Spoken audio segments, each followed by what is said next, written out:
So we're standing on holy ground, and I think the that holy ground is shifting under us sometimes. You know, when something new is happening, it's unfolding.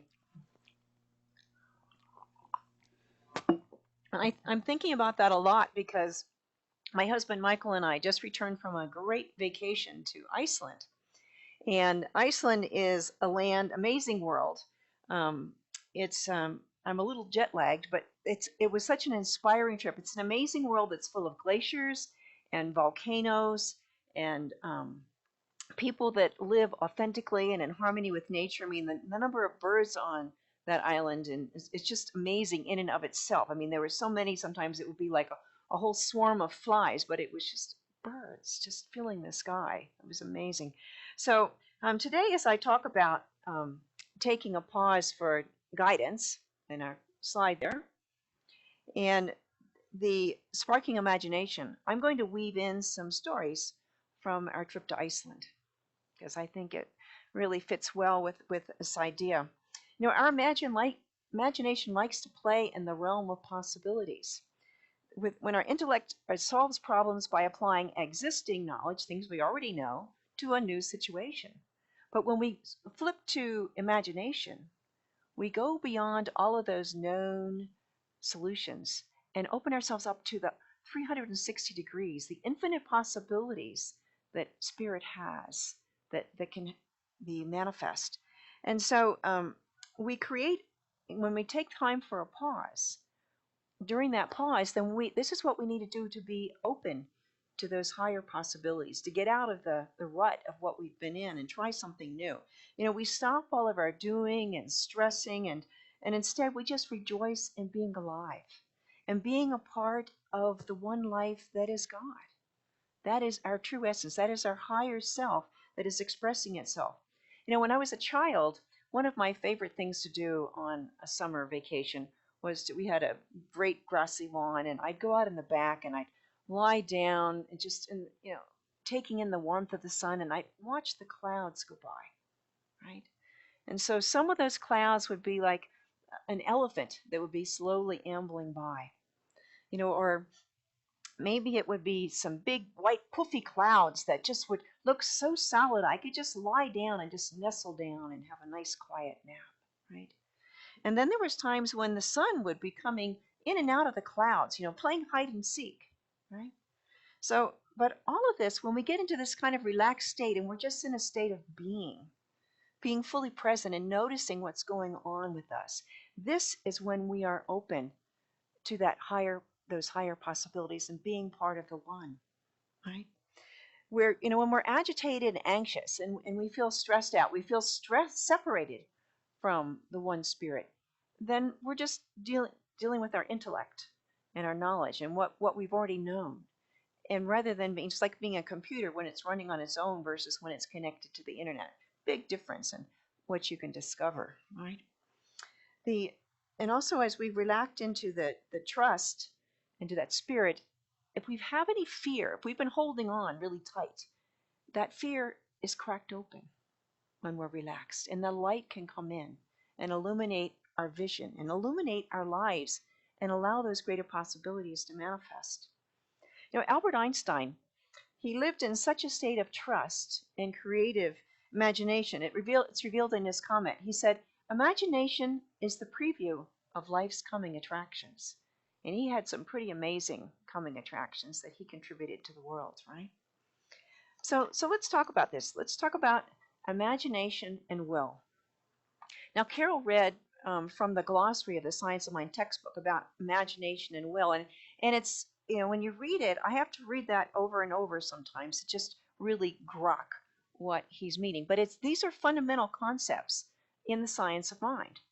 So when we talk about, sometimes when we're strong people, we really like to will something into being, because we're here and we're present and we're determined we're going to make it happen. We are willpower. But that's not really the way it works.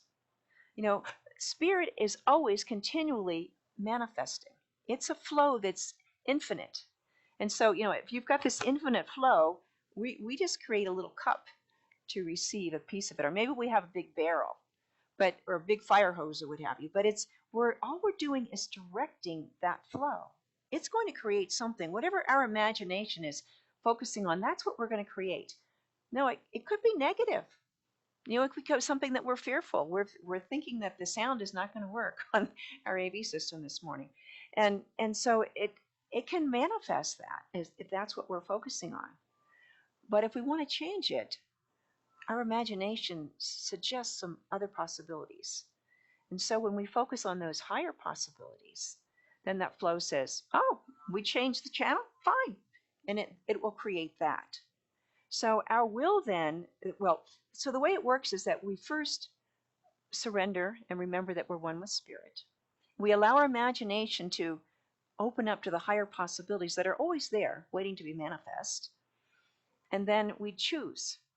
We consciously choose with our intellect which choices we want and don't want. And our will is used to keep ourselves focused on that choice. Or this or something better is a good thing to add sometimes, because sometimes we think we get it and we've only got a glimpse of what the true possibilities might be. So it's an amazing process when you start working with it and seeing how it can change your life. Now, I'm going to go over this a couple of times to help everyone get it. So there's one of the pamphlets that Holmes wrote, and there's a lot of them. It's called Questions and Answers. And so this is the question. Relative to one another, what parts do will and imagination play in treatment? And Holmes responded, each is just as important as the other. When the imagining faculty is used in the treatment of illness or in harmony, it recognizes only the true body of perfection, which the perfect life has made. The imaging faculty of the mind is creative. It builds and molds.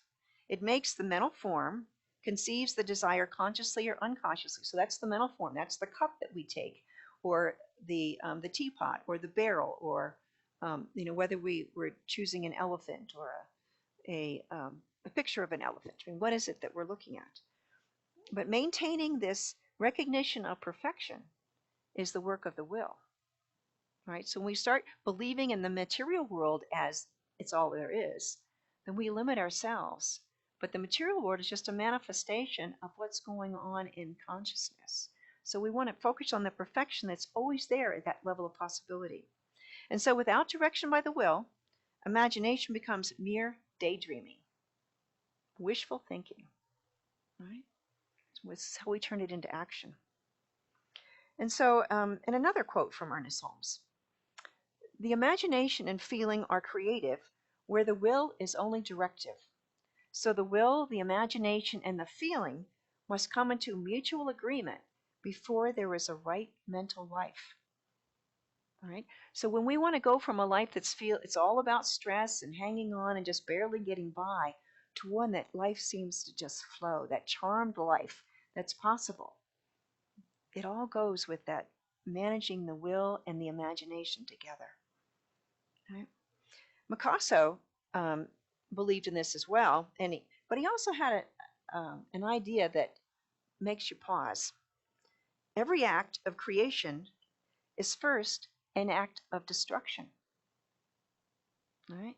Now think about that. So when I was watching those clouds go by, sometimes that elephant would just amble across the sky, but sometimes it might morph into a rabbit, or a dog, or anything, right? And when you think about this idea of destruction being the first step in creating something new, volcanoes are a perfect place to think about that. So when we were in Iceland, there was it's called Idalmar volcano. It's on, there's this island called Hamine Island, right near Reykjavik, and there's a whole archipelago of different islands that are all formed by different volcanoes erupting over the last few centuries. But this is the one that erupted in 1973. And it was in January. There was snow on the ground, and at 1 a.m, the earthquake started erupting. And so it transformed life in Iceland. Iceland is a place where it's the geology is just amazing. It's where there's like a diagonal line that runs from the southwest to the northeast in the country. And so on the western side is the North American tectonic plate. And on the southeastern side is the Eurasian plate. And so these two plates are sliding against each other all the time. They move about 2 centimeters a year, every year, on average. So that means that there's some years where it might move, you know, half a meter or things like that. Occasionally will happen with a big earthquake. But because these plates are moving, it also creates a place where the molten lava from the center of the earth can come up into little cracks. And so it finds a place, when it finds an opening, it's going to come to the surface. So all over the country, they have these, what they call hot spots and cold spots. So a hot spot is where there might be a geyser that's coming up and shoots periodically up into the air. It's just amazing. You can, some of them, they'll shoot up every 90 seconds. There's something that will go up 60 feet into the air. And then there's some of that, though, flows underneath the ground before it actually comes to the surface. And it will come out a ways away in what they call a cold spot. So it's cooled down. And it's still, you don't want to touch it really, but it's warm enough that it kind of melts the soil that's there, whatever it is, and turns it into this kind of clay. And it's like watching a bubbly pot of clay. They call those fumaroles. And it's just kind of amazing. And the smell of sulfur is just there. And this is you can see the planet is really alive, is really the feeling that I got, and it's that whole creative force. And you can feel, it's like, some people talk about Gaia. Gaia is alive. It's a living presence. And our lives are the same way. They're always changing. Every time we get something just figured out perfectly, like we did with Zoom, it changes. And we need to do something different. We need to figure out how to do the hybrid. Some days it works, and we haven't perfected it yet. Some days it doesn't work as well. But we're working on it, right? We're being part of that change and that shift. Now, going back to the eruption in 1973 at Jaime Island, it occurred at 1 in the morning on January 1973, almost 50 years ago now. And by 2:30, they were going around the whole island. There were 5,600 residents at the time, and they were telling everybody, grab a coat, a couple things, and get down to the harbor and get on the fishing boats. We're going to, everyone has to be go over to the mainland, and they had to be evacuated, right? And so they didn't know what was going to happen, how bad it was going to be, because the lava was starting to come out and starting to flow. And it erupted for about 6 months. And in that time, there was about a third of the main town was covered with lava or with ash, right? All those homes were lost. But the island grew by 20%. So they have new land that they're able to build on. Now when the lava was coming forth, there's some interplay here. So as the lava was coming towards the town, they wanted to do what they could to save it. So they got the U.S. Navy sent over some big pumps, and they pumped ocean water on the face of the lava that was coming into the town, and they were able to slow it down, not stop it, but slow it down. But then they realized the lava was starting to flow into the harbor, and if the harbor was filled in, that would be the end of the island in existence there. So they took all of the pumps and they shifted it to protecting the harbor, and they were able to do so. The harbor is still open. Today, almost 50 years later, there are now 4,600 inhabitants on the island. Not everyone came back. Mostly some of the older people that had their houses destroyed. They just did not want to come back. They could not feel safe living there again. But the people that have come back, they're resilient.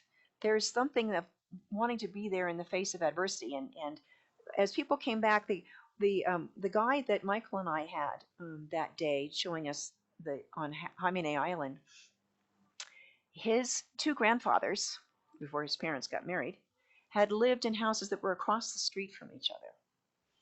And so one of them was mostly covered by the lava, and there's just you can go and see where there's just about one room that's sort of half sticking out of the ground and kind of broken and whatever, and you can see it there.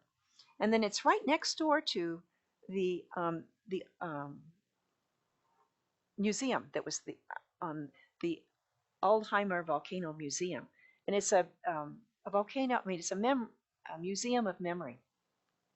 So the other house was excavated 40 years after the volcano erupted, and they dug down 20 meters to this house, and it was mostly pumice and ash. It wasn't actual lava. So if lava would probably burned it up, but they went through and they found the house, and so it is centered in the museum.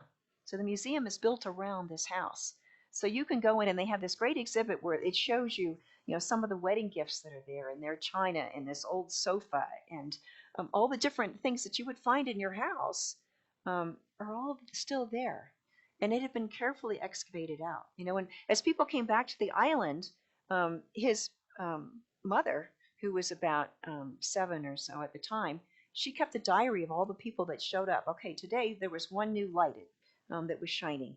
One family had come back, and then the next, oh, there's 5 new lights that are on. And so people came back, and they spent years digging out the houses. About 1,200 tons a day of material was excavated out of these houses. So it was a large effort to reclaim their life. But it shows that resilience, and it shows when you see whatever's going on, you have that feeling underneath of something new that's happening, and it changed their life. And so this museum of remembrance is a key part of them seeing what happened and seeing the new possibilities. You can see the old pool where they had taught their kids to swim. It was inundated, but there's a new one over in the new area that's Olympic size, and they have some people that were competing in the Olympics this year. So it's a amazing kind of thing. So let's move on to the next step about the imagination. In looking at our emotional and mental state, that it affects our ability to imagine, to see beyond what we've already experienced. So it's our agitation, anxiety that limits our vision and triggers our negative thought. This comes from a sense of separation, of forgetting that we're a part of the one spirit, thinking that we're just a little solo person, and it's not just us and whoever is supporting us at this time, but it's that we're part of this whole creative force is creating whatever it is. So when the universe is conspiring for our good, when we have glimpse something in imagination, the whole universe is working with us to support us, to manifest whatever it is that we need to create that.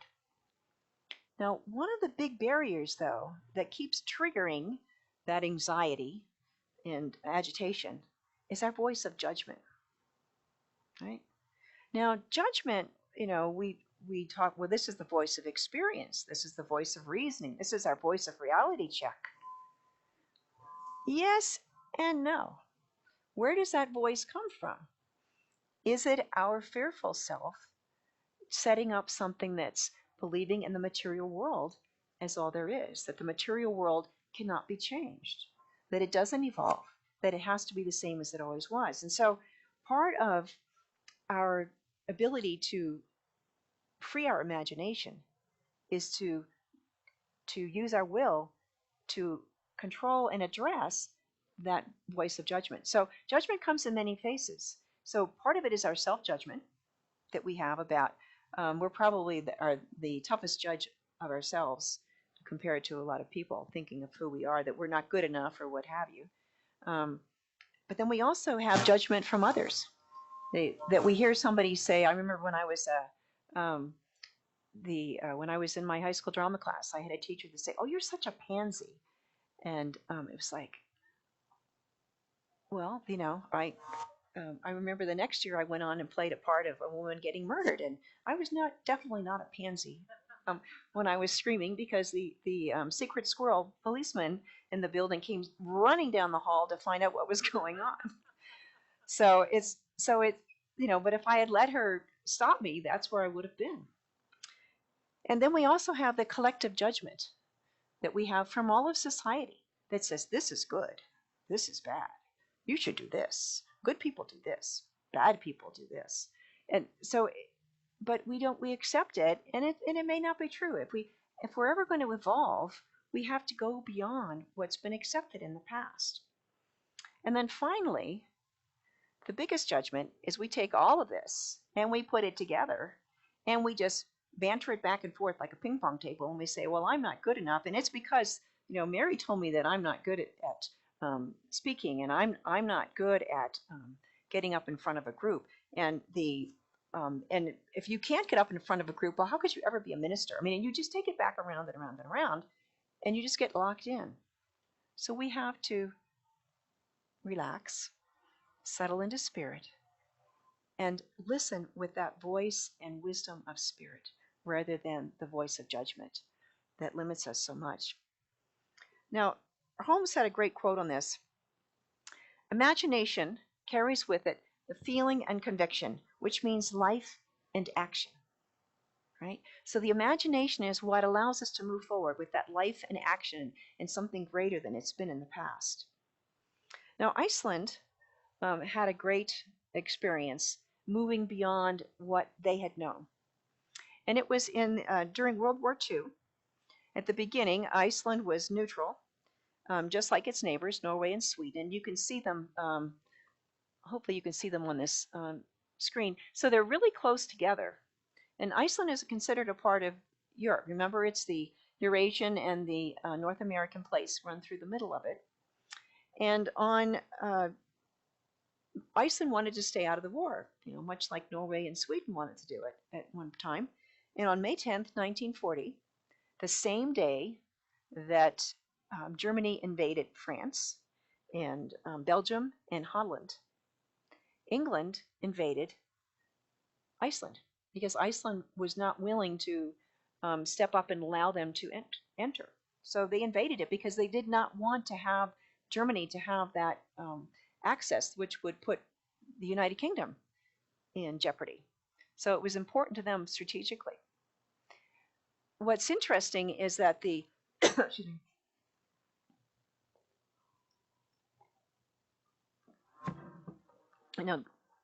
England was spread pretty thin, and they kept trying to figure out how could we get America to get involved in this war where they were at the time still neutral. It was before Pearl Harbor, which was in December of 1941. So they started negotiating with President Roosevelt, and Roosevelt said, "We will only come if Iceland invites us to be there to help support them, and we'll provide some equipment and we'll have troops. We'll help with hospitals and things like that to support Iceland in its economy. We're not fighting Germany. We're just supporting Iceland." And so after some hemming and hawing, and the Icelandians finally decided, okay, please come. So in February of 1941, America sent about 25,000 troops up to Iceland, and because they were invited. Now, it turned out to be what Icelandians called the Blessed War. In the past, their lives had been one of just, they had a meager existence, because they were doing fishing and some wildlife. That was the whole basis of their economy. So they were barely scraping by. I mean, hunger was pretty common. And when all of a sudden when these soldiers showed up, all of a sudden they needed jobs. They had an economy. They were all of the things that they made at home, because they have some wonderful foods and things that they make, and all the fish and so on. All of a sudden there was a market and people that wanted it. And these were people that were being nice. And there was so they were building hospitals and all these things that they didn't have in the past. So it totally changed around the whole economy and their whole society. So it elevated them to a higher level of living that they were really grateful. And they could still maintain their values of who they were, and yet they could step up and have more of an economy to support their lives. Nowadays they do that, exactly that. It's flourishing in their economy. There's a fishing industry. The wildlife is important. The majority of the eiderdown from the eider ducks that's produced in the world is produced in Iceland, something like 90% of it. And tourism is built around their unique geology and ecosystem. So ecotourism is a big thing. And they've been one of the first countries that opened because they had a strict vaccine requirements for entry. And so we spent 10 days with our masks on unless we were eating or in our cabin by ourselves. And we had to be vaccinated and have all the paperwork, and that was an effort. But we felt safe, and everyone on the ship was safe to be there, and even our guides wore masks as we're going around because it was part of the collective commitment to do what it took to have that experience. And so, resting in that and rising up to the level of having this calm and receptive consciousness sparking our imagination, it makes us, we want to remember that creation is the play of life upon itself through the divine self imagination, right? It's a playfulness that you get to be when it doesn't have to be a certain way, when we let go of our sense of control and we're just kind of playing and interacting with life, like when the sun was going in and out of the clouds. We're interacting with spirit and seeing what higher possibilities could happen, right? And so we're replacing our judgment with curiosity, right? And the a lot of it comes down to how are we managing that voice of judgment? When someone is, you can do that by making that voice of judgment just appear ridiculous when you really drill down and see what is possible. If this is a relationship skill that's really useful when you're having an argument with someone and they're yelling at you. If you're able to step back and look at the truth underneath and ask, what's triggering this anger? I know that's a really good skill to have in a relationship, in a marriage, because if your partner's starting to yell at you, it's probably not about what's going on. It's most likely triggered by something else in their past that's coming up that got triggered. And so a useful question is, what is this anger all about? What are you really thinking about? And try that, because when you get asked that question, if you stop, and you might have to go away and think about it, but there is something underneath that's been triggered, and it's something that's coming up to be healed, an old experience, right? The John Keats, but this also, all of this is how we align ourselves with spirit. And allowing that imagination to inform us, it just shifts our whole being. It shifts our whole life. John Keats talks about living in this state of consciousness, and he says, I am certain of nothing but the holiness of the heart's affections and the truth of the imagination. And Oprah Winfrey also speaks about this. She says, you have to find what sparks a light in you so that you in your own way can illuminate the world. That's how spirit expresses itself, is through each one of us. And so each one of us has that spark that's ours to bring to the world that no one else can. And so it's when you're in alignment with spirit and your higher self, it's an amazing existence, and it's possible for all of us. One last story I'd like to share with you about Iceland is about their puffins. And it shows how they live in partnership with nature. Now, 60% of the world's puffins breed in Iceland, right? And they don't fly well. They spend most of their life floating on the ocean water, and they can dive down about 60 meters to get fish. And that's what they live on mostly.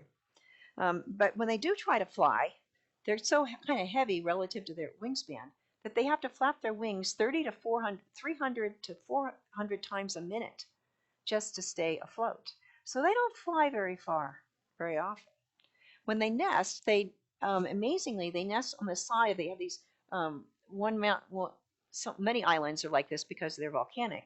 We'll look at about 100 feet of volcanic basalt or whatever it is, and then above that is another 100 feet of a very steep cliff with moss or grass or something on it.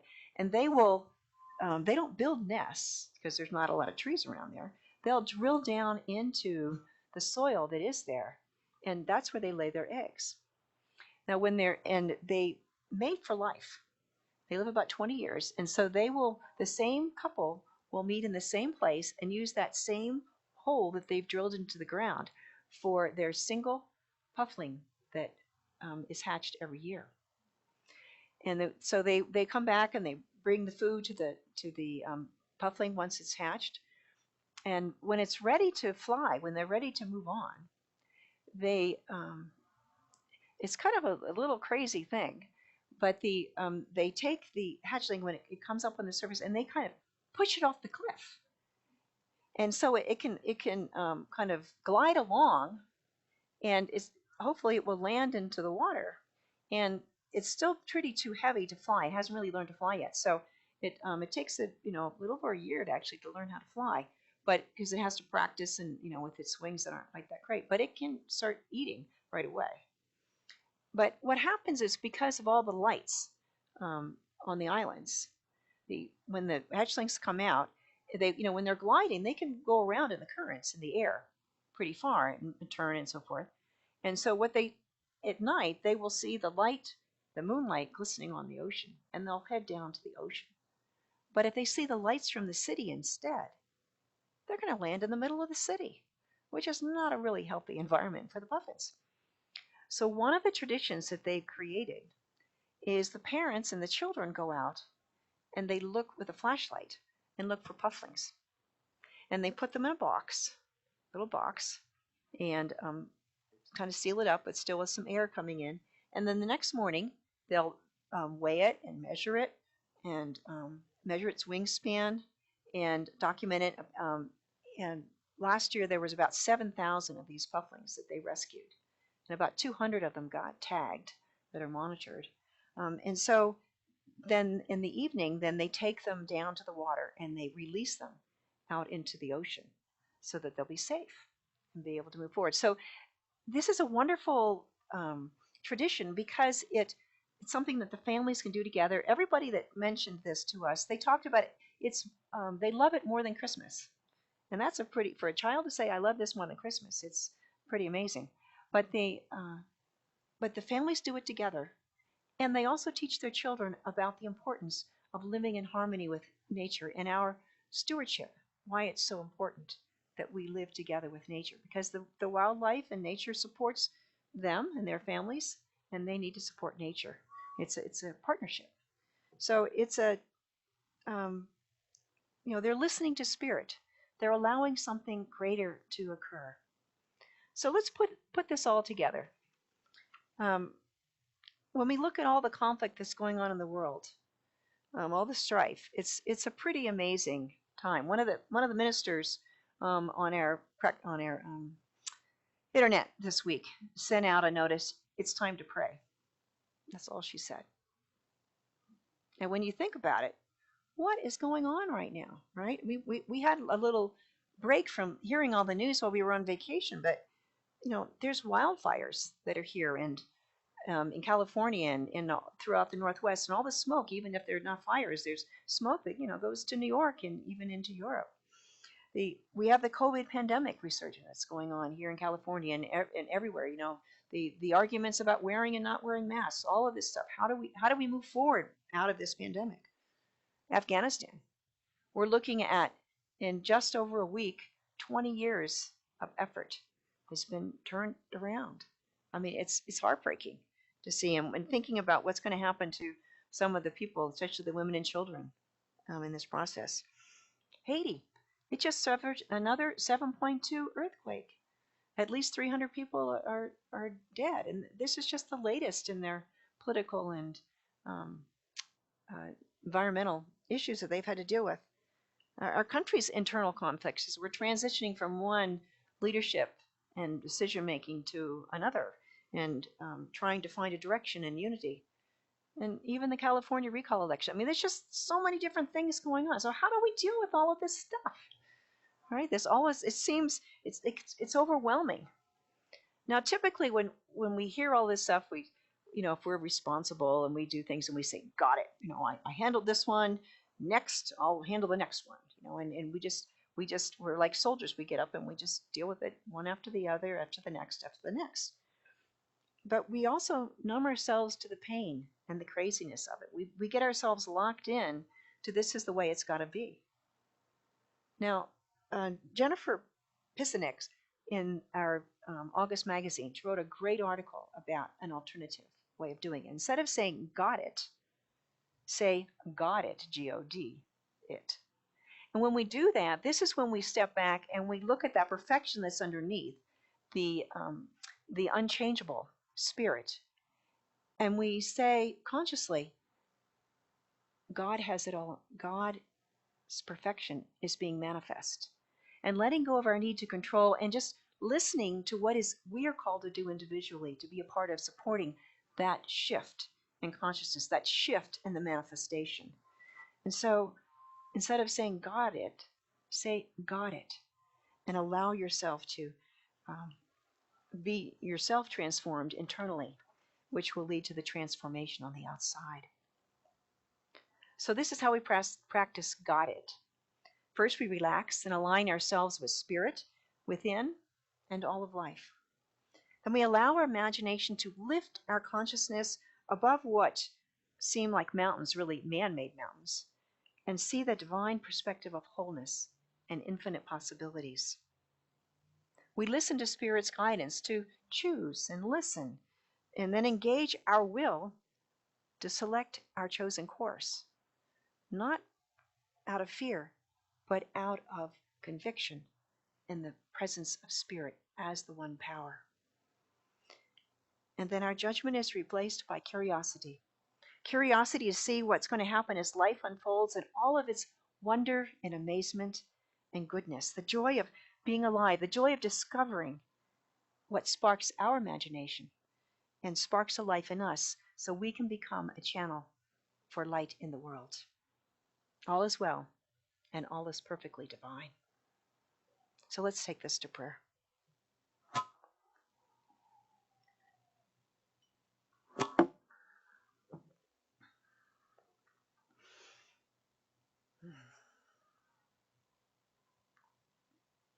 So as I turn within, I return to that place where I have been many times before, a home within my heart where God dwells, where I know that I know that I know that God is all there is, and that this is the truth of who I am. The smallness is shredded and reveals underneath that greatness of the I am expressing itself in me, through me, and as me, and in as all of creation. I am surrounded by the presence and power of Spirit everywhere in my life. And as I let go and allow myself to be lifted up by that flow of creative flow of Spirit that is expressing always, I allow myself to ride that wave into the higher level of consciousness and of expression and experience in my life. And where I have seen things that seem to be limiting and holding me back or the world back, these little sprigs of new grass and new life come forward. And I am reminded that this is the truth underneath. That there, as the volcano erupts, there is something new that is being created. As I let go of what has been and trust that the future is something greater yet to be, I find myself in the flow of life, fully protected, fully loved, fully alive. And I am so grateful. And I know that this is a truth for me and for all people, for all of the world. And so it is with this heart of divine love that I bless all people. I bless myself. I bless my family. I bless our beloved Center for Spiritual Living, Tahoe-Truckee, and all of the things as it unfolds and moves into the future, serving, loving, embracing all. I see the wildfires coming to an end. I see the fall rains coming. I see the climate being restored. I see people stepping up and saying, yes, I am doing my part to shift this pattern and to create a future for our children. I see this COVID pandemic bringing people together to collectively support each other them through their own actions to slow the pandemic and create a place, a future, where we can live easily and interact without all of the restrictions that we've taken on temporarily to allow that strength to be restored in each one, that there is immunity and there is a future with unity. I bless the people of Afghanistan and know that regardless of the appearance, that is one life, one spirit, one love, one peace that is within each heart of each and every person that is involved in that country, regardless of what side they are on. And it is there, that voice that is urging them forward with love and with peace and for the highest and best for all people. Regardless of what my own sensibilities are, I trust Spirit. I trust Spirit's time frame. I trust love and peace and joy as the truth of all of life. I speak my word and blessings for Haiti, that each person that is there, that is protected and guided and loved, and the world moves to protect and support them. Our country's leaders, that the truth rises up and informs us, and we make brave steps for the future, not out of fear, but out of love and out of hope and out of the illumination of the divine light to create something greater. It is wholeness. It is the divine expressing itself in ever greater measure. And as I let go and surrender to Spirit, so that I let go and let Spirit be the truth of who I am, with each breath there is more ease, there is more trust, and there is a corresponding response within imagination and with the manifestation of that wholeness in life everywhere. All is God and all is good. I'm so grateful to know this, to see it, to experience it, and to share it with all of the kindred souls here and with all of life. Nothing is withheld. Surely goodness and mercy shall follow us all the days of our life. Thank you, Father, Mother, God. And together we say, and so it is.